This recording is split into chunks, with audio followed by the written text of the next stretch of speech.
By the early to mid 90s, Seattle was dominating and reshaping the musical world. And although the sound was labeled grunge, it wasn't necessarily a genre, but it was more of a mood or, in retrospect, an entire era. On one end was the success, the gold and platinum records, the trend setting, making wearing sunglasses inside look cool, but the other end was filled with immense tragedy. The influx of drugs and addiction, isolation, and ultimately death were just as prominent within the Seattle ecosystem. One could say that the death of the lead singer of Mother Love Bone, Andrew Wood, in 1990 marked the loss of innocence of the musical hotbed that was soon to explode. But while the eyes and the ears of the world were fixated on this innovative Seattle sound, the musicians themselves were experiencing the negative side of fame and success. But the collaboration was always there. Musicians were meeting in moments of struggle, side projects were born in rehabs, and creative sparks were christened out of survival rather than superstardom. And from those quiet, unplanned collisions came a band that never intended to last long, yet destined to leave one of the most haunting but beautiful legacies that era would ever produce. We have to talk about Mad Season.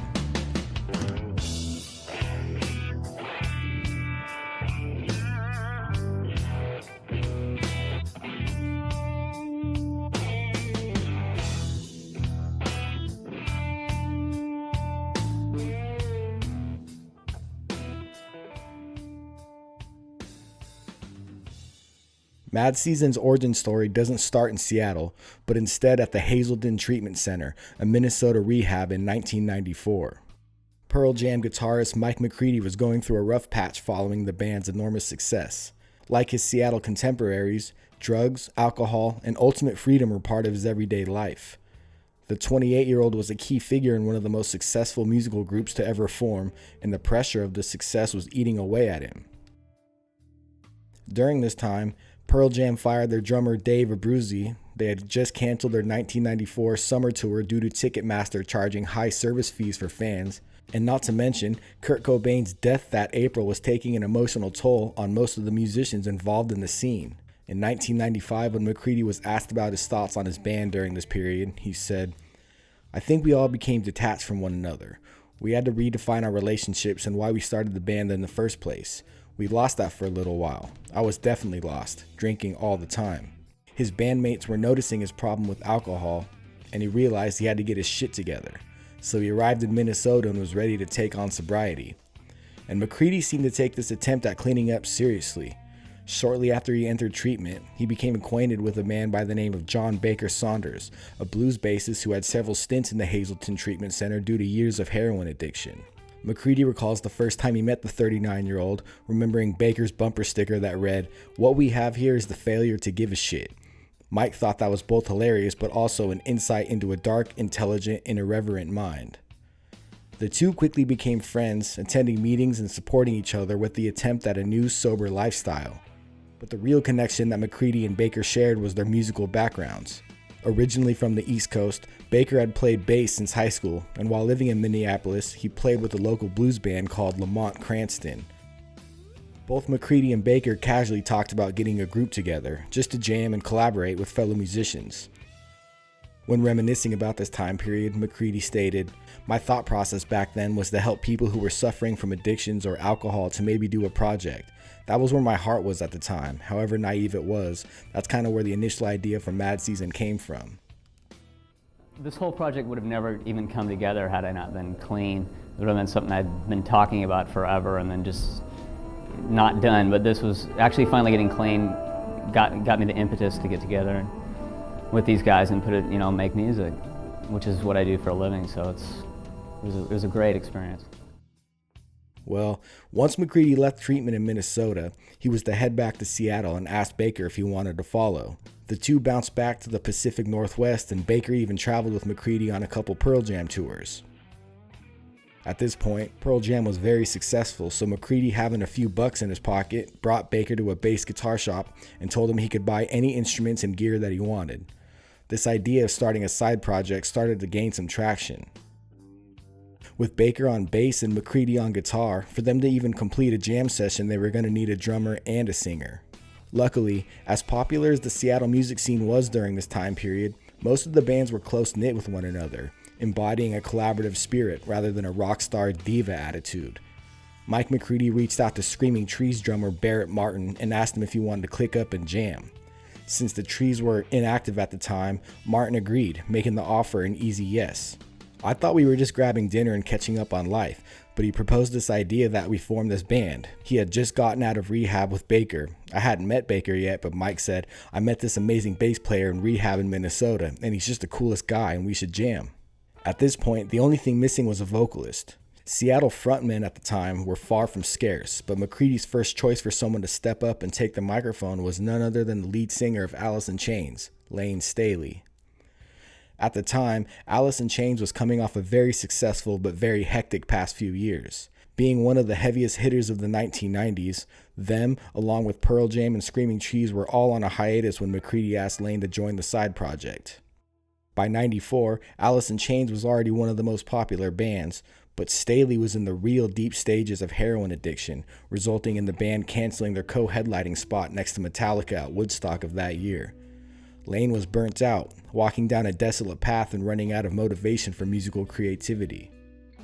Well, Mike McCready was adamant on getting Layne to join this new side group, not just to create fresh music, but to see if he could help out his friend battling his own demons. McCready would show up at Layne's house, talk ideas, play him a few riffs, and essentially just catch up. Here's Layne in '95 talking about how he got involved with the project. Mike came over to my house and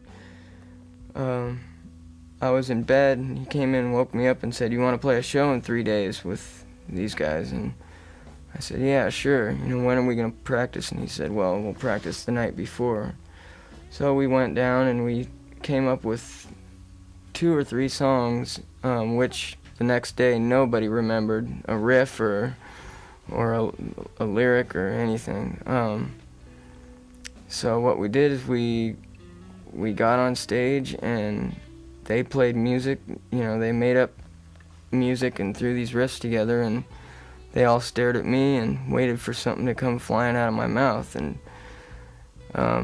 in front of all those people, it was, I wasn't sure if I was going to run as fast as I could off the stage and out the door, or if I was going to stand there and try and do it. And I stayed there and I spit something out that fit with the music. And being a completely spontaneous situation, the group started to jam quickly and played their first gig at the Crocodile Cafe on October 12, 1994. Since this idea of forming a group all happened so quick, they didn't even have a name for their band, so for that particular show they went by the Gacy Bunch, a reference to both the television show The Brady Bunch and the notorious serial killer John Wayne Gacy. When asked about their initial band name, Barrett Martin said, "I didn't even know we were called that for a while. I know that Mike came up with that at the last minute for one of those secret shows we did, but I wasn't actually aware of it when it happened." But these first few shows garnered a lot of praise for not being only an improvised band, but improvised songs. They would play an instrumental of Voodoo Child or come up with riffs and lyrics on stage that would end up turning into a legitimate project soon after. Now, this jam session band was to morph into something a little more serious. The Gacy Bunch was just an impromptu name that McCready came up with, but realized it wasn't going to stick. So, they changed their name to Mad Season, an idea from Mike McCready. A lot of hallucinogenic mushrooms grow in the area of Surrey, England, where we mixed the first Pearl Jam album, and the people there call the time when they pop up the Mad Season, because people are wandering around mad, picking up mushrooms half out of their minds. Now with their new name, it was already time for Mad Season to hit the studio and start recording. Mike McCready brought up the idea to the others that they should record a demo, but Layne refused. He insisted that they should record a full-length album. Mad Season seemed to be a retreat for the band members, in a sense that they had more creative control, and they weren't tied down to labels breathing down the necks of their main projects. With Alice, Pearl Jam, and the Trees all on downtime, and Baker not even being part of a band, this gave the four a completely fresh start when it came to creating music. Before they were recorded, the guitar riffs on the tracks Wake Up and River of Deceit were already planted, but McCready told Layne that since he would be singing, he could write all the lyrics and essentially do whatever he wanted for this entire album. He said, "It was a free-form thing that we all kind of did, and it was an expressive thing out of that initial inclination to get us all kind of clean and sober." So Mad Season began to record their album, Above, at Bad Animals Studios in Seattle. There was no pressure to perform, there was no deadlines to meet, there was no requirements or expectations for the album. and the recording process was extremely short. In an interview, McCready said, "We did all the Mad Season music in about 7 days. It took Layne just a few more days to finish his vocals, which was intense since we only rehearsed twice and only did 4 shows. So this has been the most spontaneous thing that I've ever been involved in." Pearl Jam soundman Brett Eliason produced and engineered the record and noted that Layne Staley was still writing lyrics when it was time to record. Layne would go into the studio by himself and didn't want anyone around when he recorded. This was very similar to how he recorded his vocals for Alice in Chains' second album, Dirt. Nobody was around, it was just him in the booth, able to express himself without feeling watched. Eliason remembered the process of working with Layne on Mad Season's album, stating, "At the time, Layne was not healthy. Heavy drug use, but he was such a sweet guy and such an amazing talent, one of the best singers I've ever recorded. He would just stand out there and light it up." But the drug use was something that couldn't go unnoticed. When Brett Eliason asked Layne about it, not in a confrontational way, but just to understand why he was doing what he was doing, Layne replied, "I'm either going to drink or do dope, and drinking is harder on me." And although Layne frequently expressed his battle with addiction throughout his music, the press always seemed to focus on that aspect of his life, and not the fact that he was one of the most talented singers of all time, or that he was one of the few rock stars with essentially no ego. As humble as he was, his war with heroin followed him around like a black cloud, but rather than glorifying it, his lyrics on Mad Season's record were displayed in an almost journal entry style. The opening bass line on the album's first track, Wake Up, introduces the song almost as a letter written from Staley to himself, a warning, a plea, or a moment of clarity in the middle of a storm, with the beginning lyrics, "Wake up, young man, it's time to wake up. Your love affair has got to go. For 10 long years, the leaves to rake up. Slow suicide's no way to go."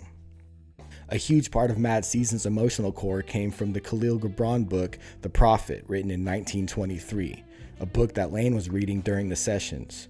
It isn't a religious text, it's more like spiritual poetry. Gibran wrote about pain, discipline, freedom, self-betrayal, and the quiet moments where a person finally confronts themselves. Gibran wrote about the idea that your pain is the breaking of a shell that encloses your understanding. Layne internalized these texts in what seems to be spiritually, with lyrics on the track River of Deceit. He says, "My pain is self-chosen, at least so the prophet says." And even though his health wasn't up to par at this point, Layne Staley's iconic vocals were still just as powerful. Barrett Martin and Mike McCready both recall that when they were performing, Layne was so loud that they could hear his voice through his body over the monitors. But it wasn't just his vocals, it was each band member bringing their individual sounds to the table with no egos involved. Barrett Martin on drums, beating the absolute daylight out of his kit, Baker looking mysterious in the background with his chunky bass lines keeping the rhythm grounded, and Mike McCready absolutely shredding, with Mad Season being a moment in his career where he was able to really shine with his guitar. For me, Mad Season was an escape from Pearl Jam. I was, and still am, in a band with really prolific songwriters. At the time, I was really feeling that I'd like to write some more songs, but I kinda didn't have the guts to do it back then with Pearl Jam. Mad Season offered the opportunity to write some songs and not feel that kind of pressure. To me, the coolest part about this entire record was that there didn't seem to be a goal of chasing hits or getting heavy airplay, but rather 4 creative minds taking a musical vacation away from the pressures of conforming to deadlines and just experimenting with sounds and ultimate creative freedom.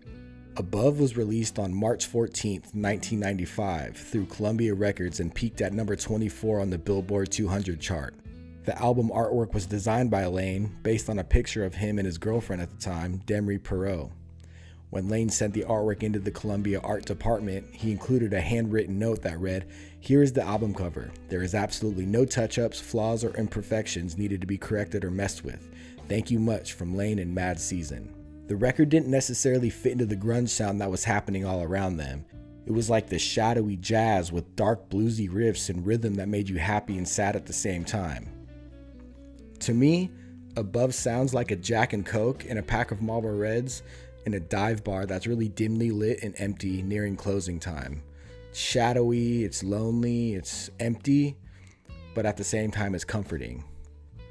I like that description. Screaming Trees vocalist and Barrett Martin's bandmate Mark Lanegan appeared on the tracks I'm Above and Long Gone Day. Staley was close friends with Lanegan and invited him into the studio to record. Since Staley knew how to run the tape deck, it was just him and Lanegan in the studio together. In his memoir, Sing Backwards and Weep, Lanegan said, "Layne wrote a line, handed me the paper, then I'd write one and hand it back to him. Whatever one of us wrote informed the other of what the next line would be. It took the two of them a total of about 45 minutes to write and record Long Gone Day, one of the most memorable songs on the album." With Above now out, Mad Season shifted from studio to stage, but not in the way most rock bands do. Their footprint remained tightly concentrated around Seattle, true to their origin and brief lifespan. Besides their New Year's Eve show at Rock Candy in '94, Mad Season's most known performance would come on April 29, 1995 at the Moore Theater in Seattle. Everyone was firing on all cylinders, and the crowd was floored by the performance. There was no idea of touring and promoting the record. It was just an all-around grassroots local project that eventually ascended into a project that gained a cult following. Beyond the few shows that Mad Season performed, a notable session the band played was during a live radio broadcast in Eddie Vedder's basement called Self-Pollution Radio. Vedder parked a broadcast satellite truck outside his house, and Pearl Jam, Soundgarden, Mad Season, and other bands performed short sets. Mad Season performed I Don't Know Anything and Lifeless Dead. It was one giant jam session being broadcasted beyond just the Seattle area. But with their album now out and a few shows under their belt, Mad Season didn't seem to have a long-term plan for future goals and ideas. By the middle of '95, Alice in Chains was working on their self-titled album, meaning Staley had to pump the brakes on any side project and devote his attention to his main band. By this time, his addiction had reached a depth that many would describe as unimaginable. This worried Mike McCready because the main purpose of forming Mad Season was to push and provide a fresh, sober endeavor for his friends to embark on. In an interview, McCready said, "Getting clean and sober and trying to get my buddies to do the same was the initial response of what I wanted Mad Season to be, but that was super naive. You can't get clean unless you really want to individually."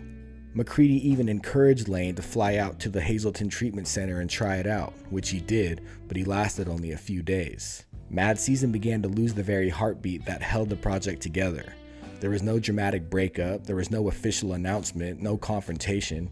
Layne simply just became harder to reach. He was missing studio sessions, disappearing for stretches of time, and living increasingly in the shadows of his own life. He drifted away from Mad Season altogether, even though it was his self-proclaimed favorite piece of art that he ever worked on. I was more satisfied with the Mad Season record than any other recordings I'd done. I wasn't burned out on any of the songs, so that's the way we kind of chose to do the Alice record. The other three band members continued to work on music, and in 1996 recorded 17 instrumental tracks as a potential second album that was to be titled Disinformation. Due to Layne's declining health, he just wasn't capable of recording new material. Instead of completely calling it quits, the band asked Mark Lanegan to hit the studio and record vocals, but he never showed up. For Baker, Mad Season wasn't just a creative outlet, it was a lifeline. After Above released, he was running low on money and he was struggling to stay sober and depending on the promise of a second Mad Season record to keep him afloat. Baker wasn't a rock star with platinum plaques and royalties to fall back on. He was a working musician who had found something pure with McCready, Martin, and Staley. He believed deeply in what they were creating and he hoped a new album could bring some more stability back into his life. Baker received a $50,000 advance for this potential second Mad Season album, but since it was never finished, the label withheld his money. This prompted him to start pawning off his bass guitars or selling rare Pearl Jam 45s on eBay that Eddie Vedder gave him. Although he did join the Seattle-based group The Walkabouts, Baker never achieved the same success he experienced with Mad Season. By the end of the decade, his financial struggles got the best of him. After years of sobriety, he relapsed. On January 15, 1999, John Baker Saunders passed away from an accidental overdose in his Seattle home. He was 44 years old.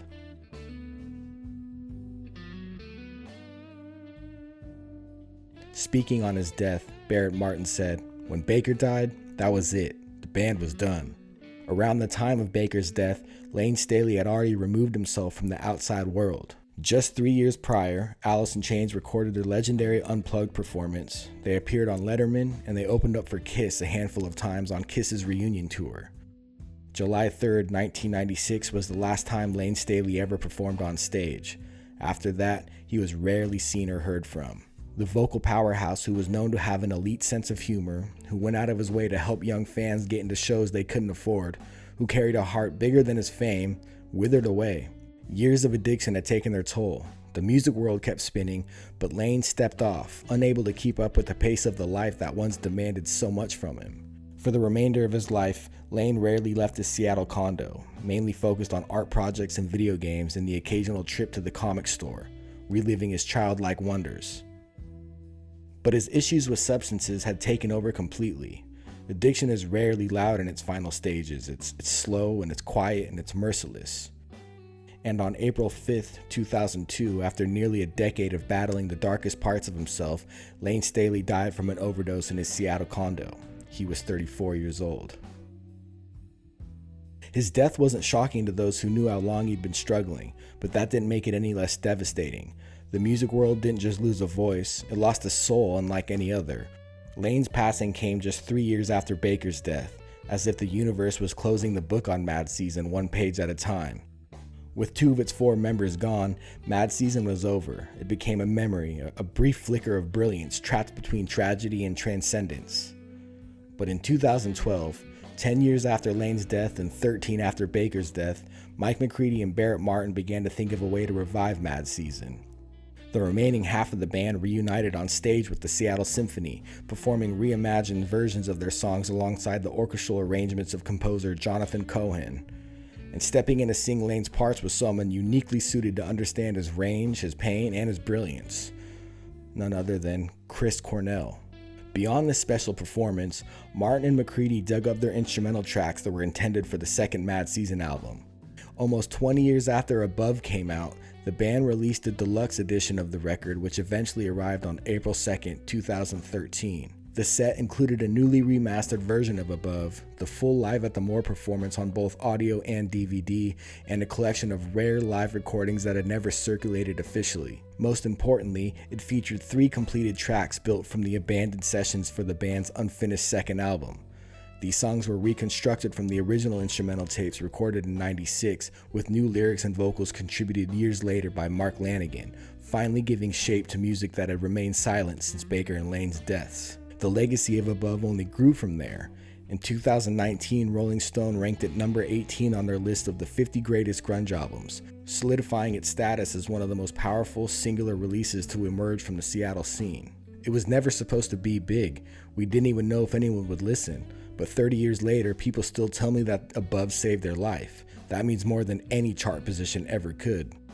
At the end of the day, we have to understand that sometimes things aren't meant to last. Mad Season was a lightning bolt that struck fast. It lit up the sky and vanished before people even realized what they had just witnessed.